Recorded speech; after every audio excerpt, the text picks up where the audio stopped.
Hello everyone.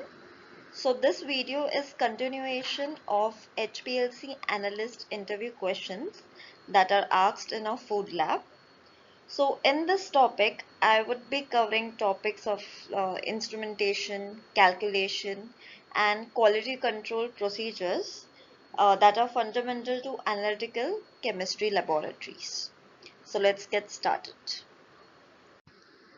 So in this video, I'll be covering topics of HPLC model and software used, column dimensions, dead volume and void volume, how is slope calculated, difference between chromatograph, chromatogram and chromatography, certified reference material, spiking and recovery calculation, dilution or concentration factor, immunoaffinity column principle. So the popular HPLC models that are used are Agilent 1260 Infinity series, then Waters, Shimadzu, Nexera, and Thermo Scientific. So these each manufacturer provides integrated software for instrument control and data analysis. For instance, Agilent uses OpenLab CDS ChemStation, Waters employs Empower software, Shimadzu uses Lab Solution, and Thermo uses Chromelia. So these software packages control pump flow rate, injection volumes, detector settings, and provide comprehensive data processing capabilities, including peak integration, calibration curve generation, and report generation according to regulatory requirements. Now talking about HPLC column dimensions, it is critical for method development and optimization. Now, standard analytical columns typically have the following dimensions, that is, the length ranges from 50 to 250 millimeters, with 150 mm and 250 mm being most common, and the internal diameter ranges from 2.1 to 4.6 millimeters, where the standard internal diameter lies between 4.6, and the particle size that I used is 3, 5 or 10 micrometers, with 5 micrometer particles being traditional. So the column dimension directly affects your resolution, analysis time and solvent consumption. Shorter columns with smaller particle provide faster analysis, but it will give you high pressure, while longer column with large particles offer better separation but longer runtime. So the choice depends on your analytical requirement and the complexity of your sample metrics. Dead volume and void volume are often confused but represent different concepts in HPLC. Dead volume, also called as dwell volume or system volume, is the volume between the point where solvents mix and the column inlet. This includes tubing, mixer and injector volumes. Dead volume affects gradient delay and is typically between 0.5 to 2 millimeters in Borden system. Void volume, on the other hand, is the volume of mobile phase within the column that's not occupied by the stationary phase. It's the volume accessible to molecules that don't interact with the stationary phase. So to determine void volume, you can inject an unretained compound like sodium nitrate or uracil and measure the retention time of the first peak. So the void volume equals the retention time multiplied by the flow rate. For example, an unretained peak appears at 2 minutes with a flow rate of 1 ml per minute. So the void volume is 2 millimeters. Now this measurement is crucial for calculating capacity factors and optimizing separations. So these are generally asked questions to see how much theoretical knowledge analyst has. So here is the void volume formula. That is, void volume is equal to void time into flow rate. So here is an example.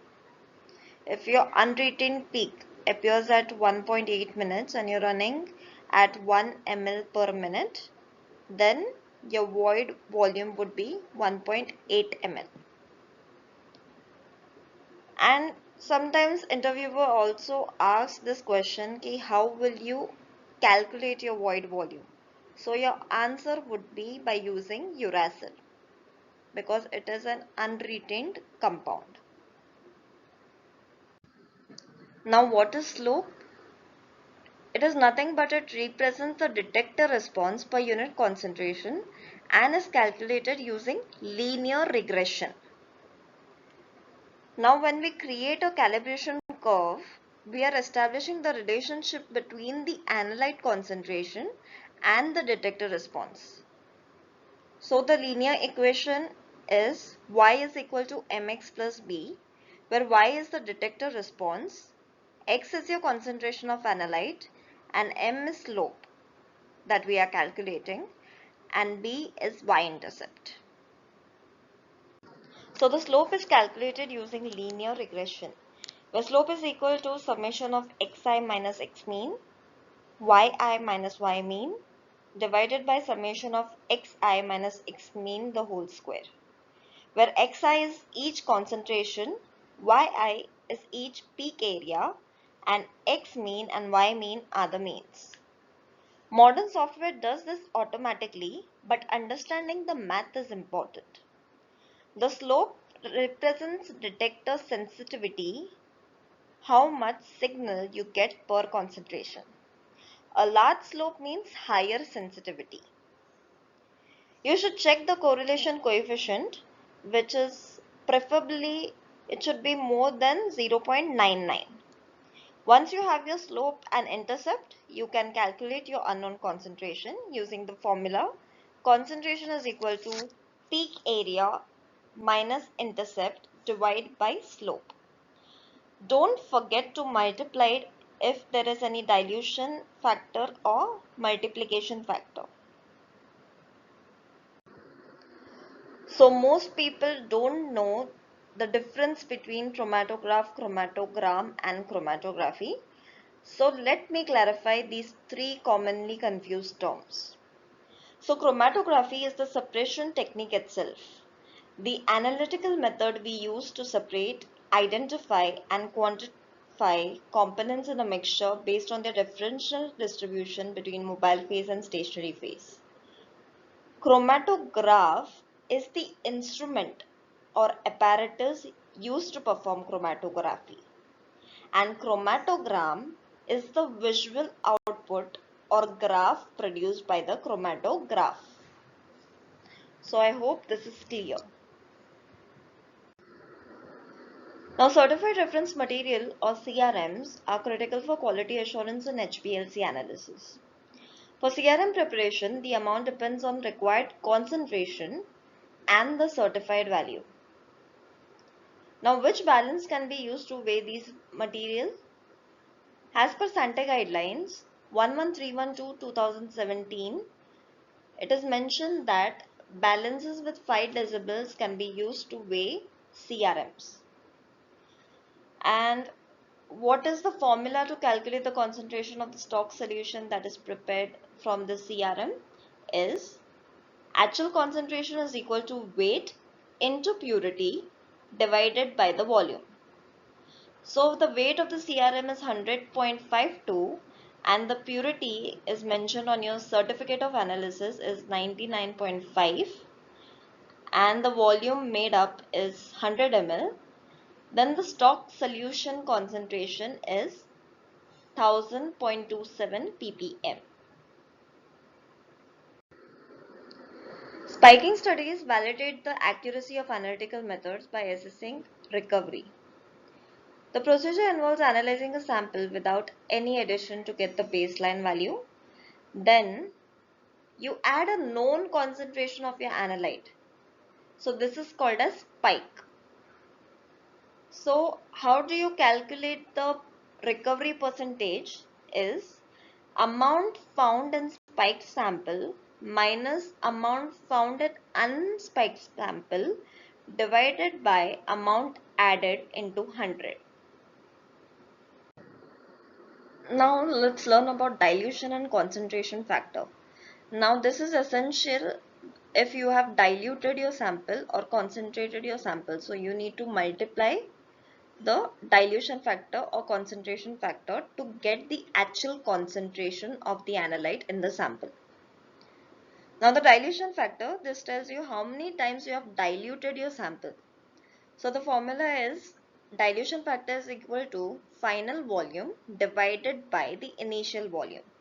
For example, you have 1 ml of sample and you added 9 ml of solvent. Then the final volume was 10 ml. So thus dilution factor is 10. Now take zero point 0.5 sample, dilute to 25 ml. So the dilution factor here would be 25 divided by 0.5, that is equal to 50. Now concentration factor applies when you concentrate sample through extraction or evaporation. So concentration factor equals initial volume divided by final volume. Example, extract analytes from 50 ml of urine into 2 ml of organic solvent. Therefore, concentration factor is equal to 50 divided by 2, that is equal to 25. Now let's finally discuss about immunoaffinity chromatography. It is a highly selective sample preparation technique. Now the principle is that immunoaffinity column utilize the specific binding between antibodies and your target antigen. The same principle your immune system uses. So antibodies are immobilized onto a solid support material like silica and packed into a small column. Now why it is important to know about immunoaffinity column is that most of the sample preparation and extraction of the analyte like vitamins, aflatoxin, ochratoxin is done using these immunoaffinity columns. So this is a common question that can be asked in food labs. So how it works? The process exploits the lock and key specificity of antibody and antigen interaction. So the first step is conditioning. You pass buffer through to equilibrate the column at optimal pH and ionic strength for binding. Usually it is PBS buffer at pH 7.4. Then you do loading. Apply your sample. Only the target analyte binds to the immobilized antibodies with higher affinity. Everything else, proteins, salts, lipids and other interfering compounds flows through unretained. So the third step is you wash it. Rinse with buffer to remove all non-specifically bound materials. So the antibody-antigen complex remains intact. Now fourth step is elution. You need to disrupt the antibody-antigen binding using low pH buffer or maybe high pH buffer or organic solvents like methanol so that your analyte is collected in the test tube and you can filter and inject it. So this is all for today in this video. So in my third video for interview questions, it won't be HPLC specific, but it would be commonly asked question in analytical chemistry and like matrix matched, metric based standard, why is IS used, recovery factor and guidelines that are used to validate a method. So these common questions that can be asked in food lab, I will be discussing all these questions. Thank you.